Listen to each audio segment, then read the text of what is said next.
right now. Pittsburgh's best sports show is about to begin. Call us or tweet us. We've got things to talk about on the Ireland Contracting Nightly Sports Call. All right, thanks a lot, Jess, and thank you for tuning in to the Ireland Contracting Nightly Sports coverage. Walsh will be joined by Jeff Hathorn in a matter of moments over to 93.7 The Fan Cam, and we're taking your calls tonight at 412-575-2600. We're going to get things started with Jaromir Jagr, the fireside chat at the Rivers Casino tonight, and Jeff was over there for that event. Jeff, you know, unfortunately, I didn't get a chance to cover Jagr. I was here his last year before he left. I actually covered him and interviewed him when he was on other teams and he came to Pittsburgh. You were here a little bit before me, and you had a chance to watch him in person in a Penguins uniform. What do you remember most about number 68? So I was like you. I didn't get a chance to cover the Penguins back then. So I was very similar to you in that I only saw him when he would come back. Yeah. And most of those times they were cool. They were cool interactions. He would tell a couple stories. That's exactly what we were looking for. What I remember, Richie, because I am a few years older than you, is I remember Jagr was like the first guy that was like my age. It's like, damn, this guy's doing this. Like, I'm in college. This guy's in the NHL and killing it. And he's got the awesome hair. He's come from another country. Back then, it wasn't as common as it is now. I mean, you just didn't see especially Europeans from communist countries, come over and play in the NHL. And he stepped into that team, played on the fourth line. Think about that. He was a fourth liner. That team was so loaded. And his first 2 years won Stanley Cups. And one of the jokes was tonight that he told one of his teammates after the second cup, like, oh, this is easy. And as he said, he never won another thing again.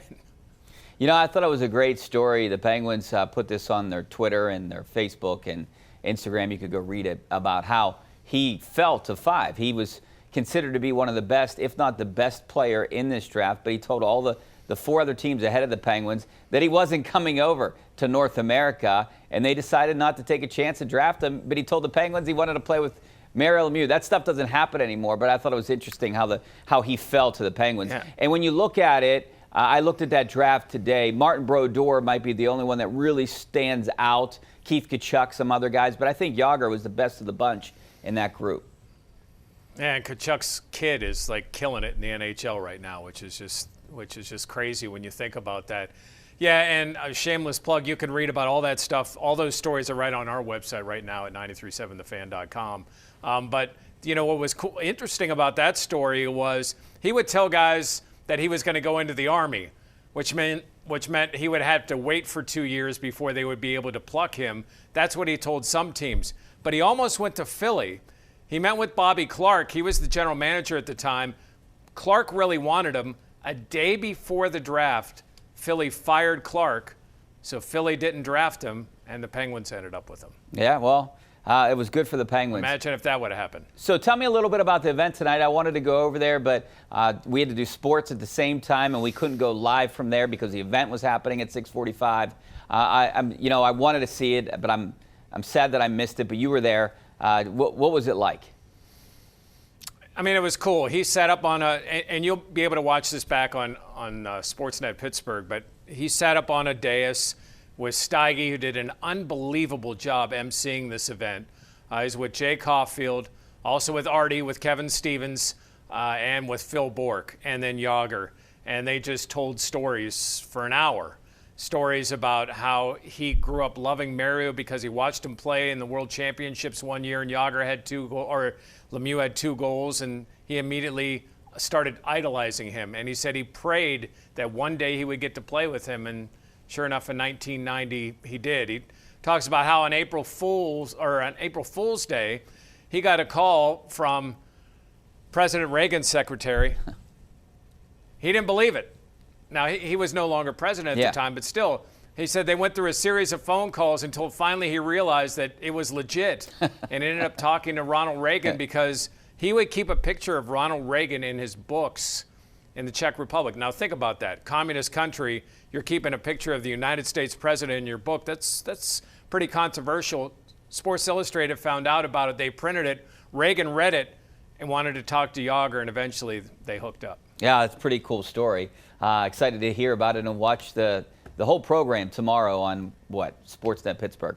All right, so I want to talk a little bit more about the Penguins and Pitt basketball a little bit, Jeff, but we got to take a break. Back in a couple minutes. Stay with us.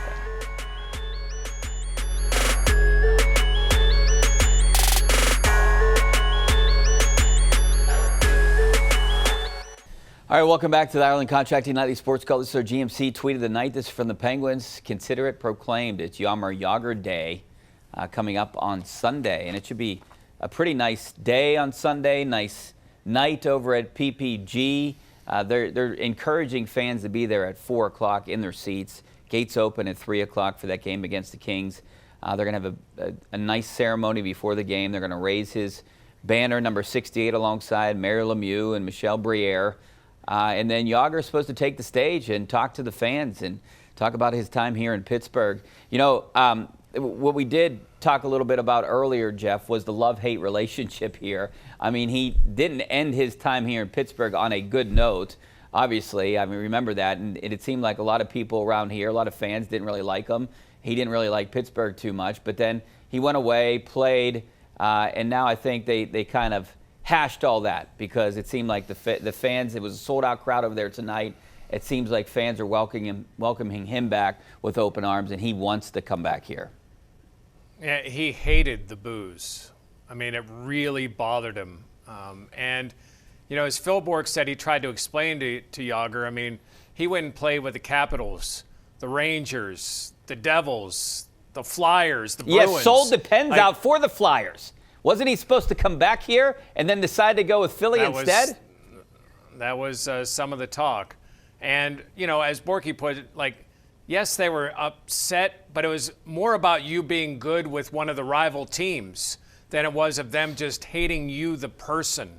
And he tried to get them like, hey, and what we saw tonight was just time healing wounds.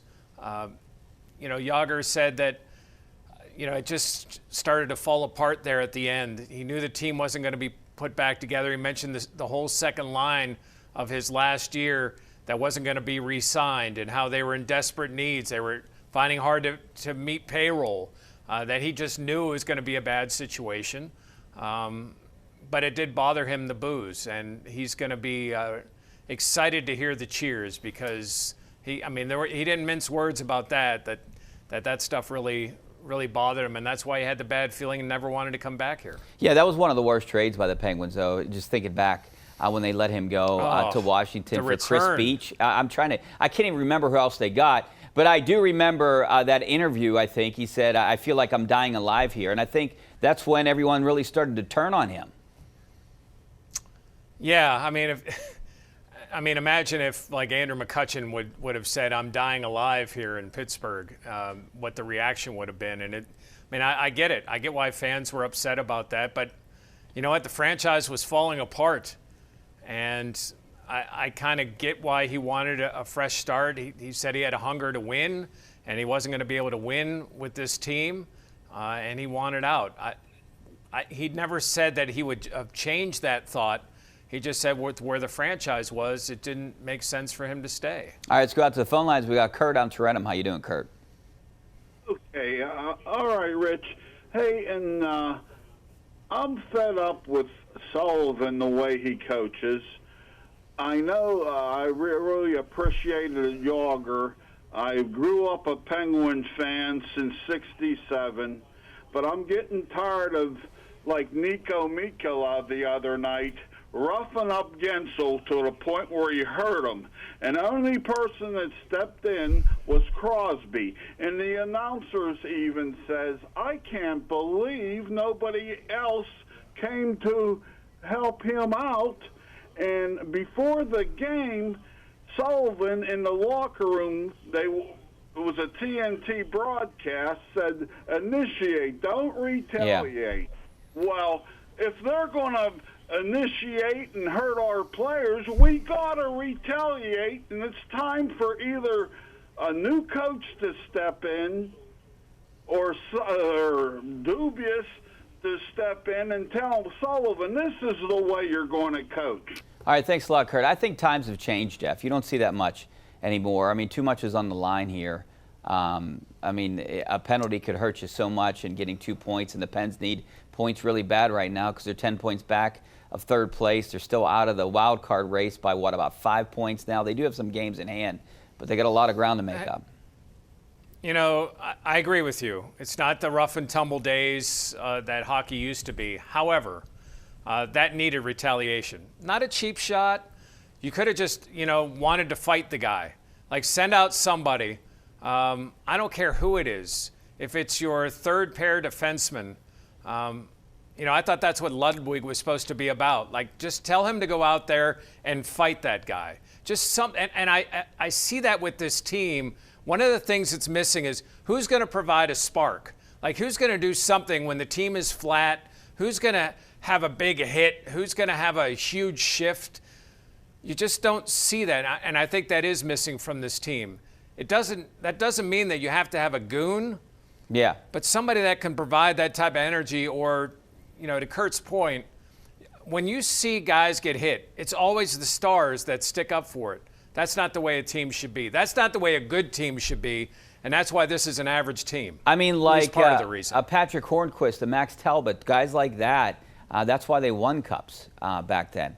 They need more of that right now. So, I guess the big question is no Jake Gensel for, 24 days, 10 games at least, placed on long-term IR. What does this do to his trade value? Do you think the Pens could still trade him? I mean, if you're going to win, you need to keep him, right? They're in a weird predicament right now, but he's your only valuable player that you could get anything for.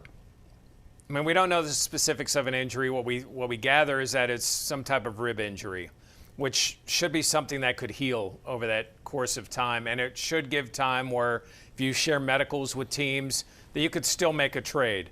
Does it hurt his value? Maybe a little, but I don't think this takes it off the table for them to make a deal. My thing, Richie, is this.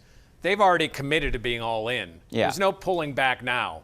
Like, unless you get somebody that's as impactful as Gensel in a trade, I don't know why you would trade him, because, you got to drive this bus off a cliff. It's not like you're going to let people off along the way. You've got to go full in. It's the way this team is. There's no rebuilding with this group. You're playing to win now. So what do you get? How do you get that spark? How do you get one of those guys to make you better? You got to make a push to get into the playoffs, but you got to win when you're in the playoffs. So how do you get to that point? Who do you trade? What can happen? What do you add? Yeah, and they're right up against the cap. I don't know. You'd have to make a one-for-one trade. Do you trade a Marcus Pettersson for somebody who's a really feisty defenseman? Do you trade, Drew O'Connor for someone who's a little bit more physical than he is? I'm trying to think of guys that either have non-trade clauses or aren't 35 and other teams wouldn't really want. So I think those are kind of your options. You'd have to make those type of trades. Here's what needs to happen. You need to get a couple of these guys back, including Gensel, but a couple of these guys back on the third and fourth lines, the Noel Charis, those type of players. And then you have to have your power play hit. If your power play starts hitting, this is a different team. It's not been hitting. And other than the first game back from the break, it's kind of fallen right back into this dismay, this abysmal group, this non-net front presence group that we've watched most of the year. Not even close to hitting. I think their percentage is 13% right now, third worst in the NHL, which is unbelievable when you look at the names on that power play. And Richie, I'll tell you, remember back in, 01, 02, when the Pens won like 15 games? That was Rico Fata era? Yeah, they hit it 15% on the power play back then. Well, think about that for a second. I know. And you got Crosby, Malkin, Gensel, all these guys, Rust, Carlson, Letang. You can keep going. Let's go out to Jim and Coriopolis. How you doing, Jim? Guys, I appreciate taking my call. I'll tell you what. I've been watching hockey since probably 65. And I watched the Hornets. I watched the Penguins. I was there when they drafted Lemieux. I think the Penguins have a problem. I think they should go out and teach old school hockey, the Leo Boivin style of hockey. One cannot score when one's laying on one ear. Jim, it's the second call tonight. You got to get someone in that locker room. I was talking about this, I think, yesterday or last week or something. They don't have a Billy Guerin. They don't have a Patrick Hornquist. They need guys like that in that locker room. Now, Sidney Crosby is a leader on the ice, but he's not necessarily a leader in that locker room, a vocal guy that people want to really rally around, right? I mean, you need like a Billy Guerin type guy. Yeah, I mean, that's a great example. Bill Guerin was that to that team back then. They should have enough lead by example, guys. You know, as far as rah-rah speech guys, these are pros, man.